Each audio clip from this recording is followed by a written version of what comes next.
जो आत्मा, जो साधु, जो यति, जो श्रमण, जो श्रमणी संयम, तप, ध्यान, अध्ययन और विशेष ज्ञान की प्राप्ति के लिए आहार ग्रहण करते हैं, यदि वे इन कारणों से भोजन ग्रहण नहीं करते, उनका ध्यान ये नहीं है संयम बढ़ाना है, उस आहार को करने के बाद संयम की ओर जिनकी रुचि नहीं है, तप को वृद्धिंगत करने का जिनका लक्ष्य नहीं है, जो अध्ययन करने के लिए चोर की तरह छिपते रहते हैं, अगर ऐसे विचारों से आहार ग्रहण करते हो तो सत्य मानना।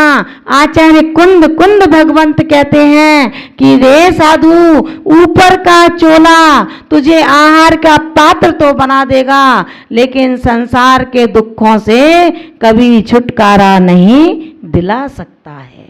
कहाँ छिपेगा?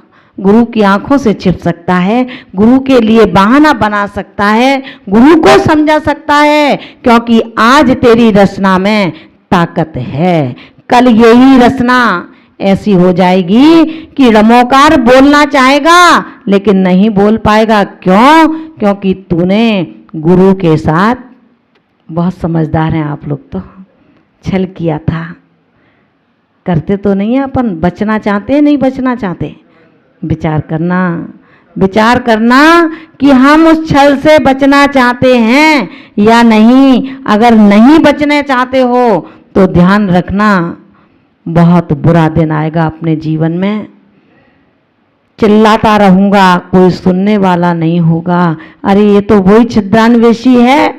मेरे गुरु कहते थे बेटा कहाँ गए थे, तो बेटा कहकर के गुरु बात करता है तो वो लाठी लेकर के जवाब देता है। कौन करेगा उसकी सेवा, कौन करेगा उसकी टहल, कौन संबोधेगा उस आत्मा को? ध्यान रखना, हर एक जीवन में अगर सुख है तो दुख की भी छाया है। गुरु के लिए यदि कठोर वचन है तो तेरे लिए भी कठोर समय आएगा। हे विज्ञात्मन, कभी गुरु को जवाब मत देना। हे विज्ञात्मन, कभी गुरु की आत्मा को मत दुखाना, क्योंकि गुरु की आत्मा दुखती है तो तेरा आत्म गुरु सबसे पहले दुखी होता है। तेरा आत्म गुरु तुझे स्वीकार नहीं करता, तुझे चैन से जीने नहीं देता, तुझे चैन से बैठने नहीं देता, तुझे चैन से खाने नहीं देता, तुझे बार बार धिक्कारता है कि मैं किसके शरीर में आकर बैठा। जो आत्म गुरु को ना समझ पाए वो देह के गुरु को भला क्या समझ सकता है। देह का गुरु सच मानना भगवान है। भगवान है, उसके आंखों में झांको तो सही। जो भगवान के आंखों में वात्सल्य है, जो भगवान के आंखों में वीतरागता है, जो परमात्मा के लोचनों में प्राणी मात्र के प्रति वात्सल्यता है, वही रूप इस देही गुरु के अंदर, देह गुरु के अंदर बसा हुआ है। पहचानने की कोशिश कर। अवहेलना गुरु की करना, जो गुरु की अवहेलना करता है वह अपने आत्म गुरु को कभी प्राप्त नहीं हो पाता। जो गुरु का तिरस्कार करता है वो अपने आत्म भवन का कभी श्रृंगार नहीं कर सकता। जो अपने देह गुरु को अपमानित करता है वो कभी अपने आत्म गुरु से मिल नहीं सकता। और जो अपने देह गुरु को वाचालता से हरा हुआ मानता है, पराजित मानता है, असत्य मानता है, ध्यान रखना महानुभावों, सैकड़ों कल्प काल गुजर जाएंगे, वो कभी उत्तम सत्य और 10 धर्मों को प्राप्त नहीं कर सकता। आचार्य भगवंत कहते हैं कि शरीर रूपी दीपक में 6 आवश्यक रूपी तेल डाल करके हम अपनी सतत साधना बढ़ाने के लिए ऐसा आहार ग्रहण करें जिस आहार के अंदर रस रुधिर बनने की क्षमता बन जाए। आहार तो बहुत अच्छा ले लिया, लेकिन मन में कुंठाएं रहीं, और कुंठाएं जब जब रहेंगी, जब जब तेरी दृष्टि अपने लिए नहीं दूसरे के ऊपर रहेगी। मत देख दूसरे के पास क्या है, देख तेरे पास क्या है। क्यों? क्योंकि भाग्य और समय से ज़्यादा किसी को कभी कुछ मिला नहीं है, मिला नहीं था और आगे भी नहीं मिलेगा। जो तेरे भाग्य में है, श्रावक ने तुझे थाली में ला करके दे दिया, खुश हो जा कि ये श्रावक कितना पुण्यात्मा है, मेरे आत्म देही के लिए जीवन दान दे रहा है। उसने 2 रोटी का दान दिया, उसका बहुत बड़ा उपकार तुझे मानना पड़ेगा।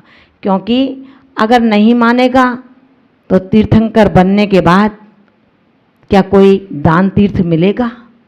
ध्यान रखना, दान तीर्थ भी चाहिए, और दान तीर्थ जब मिलेगा जब कोई धर्म तीर्थ होगा, और धर्म तीर्थ जब होगा जब धर्म तीर्थ की पूर्व पर्यायों में धर्म को धारण किया होगा।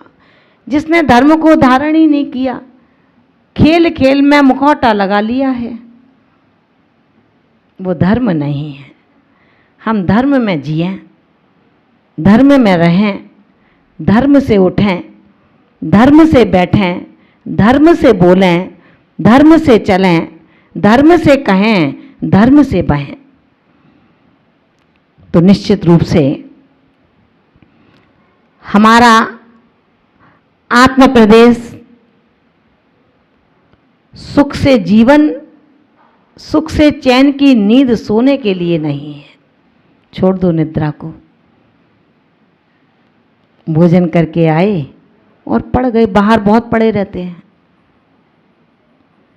मैं ये विचार करती हूँ, आंखों को जब खोलते हैं सामायिक के बाद तो बैठते 6 हैं, बैठते 5 हैं और दिखते 1 और 2 हैं, बाकी सब। बड़ा सोच होता है उस समय कि क्यों खा लेते हो इतना जो सोना पड़े।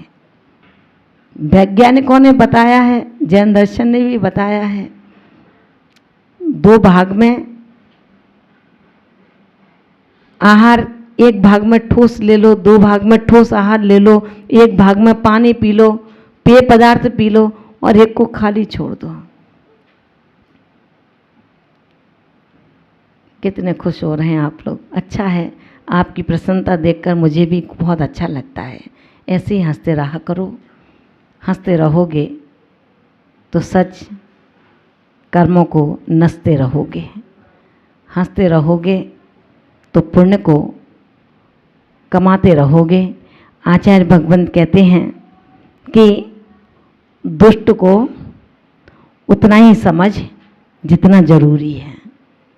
फोड़ा हो जाए तो फोड़े को संभाल के रखोगे क्या तिजोरी में? हैं? बता दो ना। हैं? नहीं रखेंगे ना, उसका इलाज करते हैं, तुरंत इलाज होता है ना। आचार्य भगवंत कहते हैं दुर्जन को सिर मत चढ़ाओ, दुष्ट को सिर मत चढ़ाओ, दुष्ट को स्वरूप मत मानो। दुष्ट देह दुष्ट है, वो रूप है, रूपवान हो सकती है लेकिन स्वरूपवान नहीं हो सकती। इसलिए उन्होंने कहा कि दुर्जन को जितना स्थान देना है उतना ही दो। अगर ज्यादा दोगे, ज्यादा महत्व दोगे तो तुम्हारे सिर पर आकर के बैठ जाएगा। उस लौकिक दुष्ट को अगर स्थान दोगे तो सिर पर बैठेगा, और जो अंदर जो मन का दुष्ट है अगर उसकी ही चलाते रहोगे तो ध्यान रखना तुझसे ही तुझे अलग कर देगा। इसलिए दुर्जन को जितना स्थान दिया जाए उतना ही सिर चढ़ता है, लेकिन सुखी जीवन जीने के लिए दुष्टों को हाथ में रखना पड़ता है। अपने कमान अपने हाथ में रखो। उस हाथी पर नहीं बैठा तैमूर लंग, क्या उन्होंने कहा कमान दो? बोले नहीं, कमान नहीं मिल सकती, अंकुश लेकर महावत चलेगा। बोले झट नीचे उतर गया। बोले जिस सवारी की कमान मेरे हाथ में नहीं है, मैं उस सवारी का इस्तेमाल नहीं करता हूं, मेरी कमान दूसरे पर रहे। भाई ऐसा नहीं करना कि अगर देश का शासन करना है, प्रधानमंत्री कोई हो, सिग्नेचर किसी के हो, शिक्षा कोई दूसरा दे रहा हो, मोटिवेट कोई दूसरा कर रहा हो पीछे बैठकर, ऐसा नहीं बनना है तो मोदी जैसे बनो, जो उनका ही ब्रेन चलता है और खुद ही आगे बढ़ते हैं। अपने जीवन को यदि सुखी सामर्थ्य बनाना है तो अपने दिमाग को खोल करके चलो, क्योंकि यदि आपने सीट पर बैठ करके और दूसरों को कमान सौंप दी तो सत्येंद्र का पता है राजा का क्या हुआ है? कितना ज्ञान है आप लोगों को, कितना पुरुषार्थ है, कितने ग्रंथों को पढ़ा है, लेकिन इतने ग्रंथ पढ़ करके सच ग्रंथि एक भी खुली है क्या? खोल लो अपनी ग्रंथियों को। ग्रंथि के खोलने के बाद जो आनंद आएगा उसका शायद अभी अनुभव भी नहीं है। उसका आनंद जो होगा वो सिर्फ आनंद, परमानंद, ग्रंथों में लवलीनता का होगा। फिर आपको यत्र तत्र बातें ही नहीं आएंगी। एक क्षण व्यर्थ ना हो जाए। उन लाइनों को, शास्त्रों को पढ़ते पढ़ते इतने भावुक हो जाओगे कि अगर इतना भी पूछा गया कि हे साधु शिशु आपका आहार कैसा हुआ है, तो आप कहोगे हे गुरु माँ बहुत अच्छा हुआ है, आप तो पढ़े, इसके आगे और क्या निकल रहा है। ये भी आपको लगेगा कि सब काम बहुत समय हमारा तेजी से खराब हो रहा है। भोजन करते समय, आहार करते समय आप ध्यान ये रखेंगे जो लेना है जल्दी लो और जल्दी चलो, ताकि अपने आत्म भवन में प्रवेश करने का समय ना निकल जाए, द्वार बंद ना हो जाए। दिव्य ध्वनि का समय होता है, साधक बैठ जाता है अपने द्वारों को उद्घाटित करके कि प्रभु सिमंदर स्वामी की विदेह क्षेत्र में दिव्य ध्वनि गिरने वाली है, झटपट चलना है, आत्म प्रदेशों को खोलना है और जाकर के इस देह के माध्यम से देही का बोध जगाना है। वो कोई पड़ोसी नहीं आएगा जगाने, तो देही, इस देह के अंदर जो कैद है तुझे ही जगना होगा। इसलिए उन्होंने कहा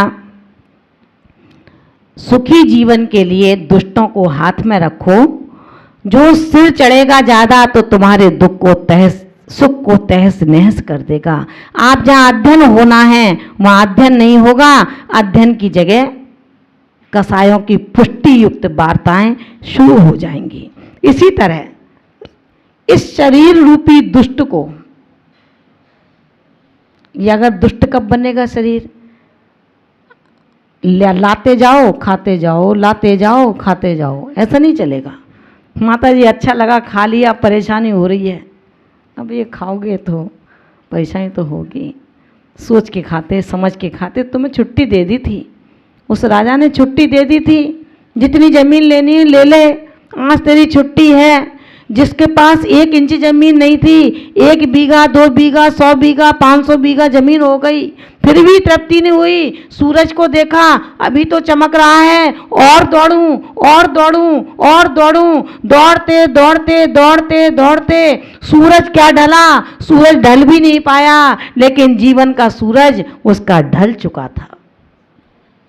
उस राजा ने छुट्टी दे दी है कि खाओ, अब तुम्हें तो अपना हिसाब किताब देख के खाना पड़ेगा। खाते गए। अब कह रहे हो कि भाई माता जी ना भैया वृत्ति होगी, ना अध्ययन होगा, ना अध्यापन होगा, अब तो बस एक ही काम रह गया है, डकार और सकार, अब कुछ नहीं है इसके अलावा। ध्यान रखना, हमको अपने जीवन को सुदृढ़ सुचारू रूप से चलाने के लिए उस दुष्ट की तरह ही जैसे उसको हाथ में रखा जाता है वही शरीर की स्थिति है, वैसी ही शरीर की स्थिति है। श्रावक तो कहेगा माता जी और एक, तुम्हें तो अपना डिब्बा देखना है, कितना बड़ा डिब्बा है मेरा। भगवान प्रार्थना करना इस भव में और बड़ा डिब्बा दे, कोशिश करना। वैसे जैन दर्शन तो ये कहता है जिनके छोटे छोटे होते हैं वो पुण्यात्मा है। साता का उदय जिसका है उसे भूख कम लगती है, लेकिन तुम्हें लगता है इतना 3 लोग का कौन खाएगा, अगर मैं नहीं खाऊंगा सब बिगड़ जाएगा। अगर यही चिंता है तो आज से प्रार्थना करना कि डिब्बा बढ़ा देना भगवान, यानी कि असाता साता को हटा देना और असाता दे देना। आहार दंसनेण तस्सु जोवेण ओम कोठाए साधु सुदीर्णाए हवधिनु आहार सरना हूं। जब साता की उदीर्णा होती है तो असाता का उदय आता है। तो ओम कोठाए, पेट खाली है, आहार देख लिया, मुंह में पानी आ जाता है कि चलो जल्दी जल्दी माता जी का आहार हो जाए। महान भावों, अति पोषण करने से, किसका? इस देह का। अति पोषण करने से आलस प्रमाद का जन्म हो जाता है। शरीर में जब आलस होगा, प्रमाद होगा, तो भैया परिणाम कैसा होगा? स्वात्मलब्धि के हैं। सामाज में भी एक मन नहीं लगेगा, आप एक आसन से माला फेर पाओ। अगर परिणामों की विसंगति नहीं करनी है तो केवल 4 रोटी की भूख है तो 1.5 रोटी खाओ, और 1.5 रोटी की भूख है तो रोटी खाओ मत। क्योंकि एक श्रावक इतना बनाता है, तुम खा नहीं पाते इतना, लेकिन मजबूरी ये है कौन खाएगा इसको, चिंता ये सताने लगती है। आचार्य भगवान कह रहे हैं गाड़ी को चलाने के लिए औवन दिया जाता है, उसी प्रकार जीवन रूपी गाड़ी को चलाने के लिए भोजन दिया जाता है। आप भोजन दें, लेकिन भोजन उतना ही दें जिसमें देह की शोभा देही के साथ में रहे। देही तो ना जाने कहाँ पड़ा है और देह की कांति में लगा हुआ हूं। सुंदर शरीर बन जाए, गोरा चिट्टा दिखे। आचार्य देव कहते हैं रे सयाने साधु, सयाना तो बन, लेकिन पुद्गल को सजाने में सयाना मत बन। तो आत्मगेह को सजाने में इतना तल्लीन हो जा, वाक्यों को बोल, लेकिन दूसरों को रिझाने में नहीं, दूसरों को ठगने में नहीं, दूसरों को चलाने में नहीं, वरन तेरा ही देही संबोधित हो जाए तेरे शब्द वाक्यांशों से। अपने देह को सुंदर सुस्त बनाने के लिए हमें युक्ताहारी बनना होगा, जो हमारी संयम की यात्रा को पूरा कर सके।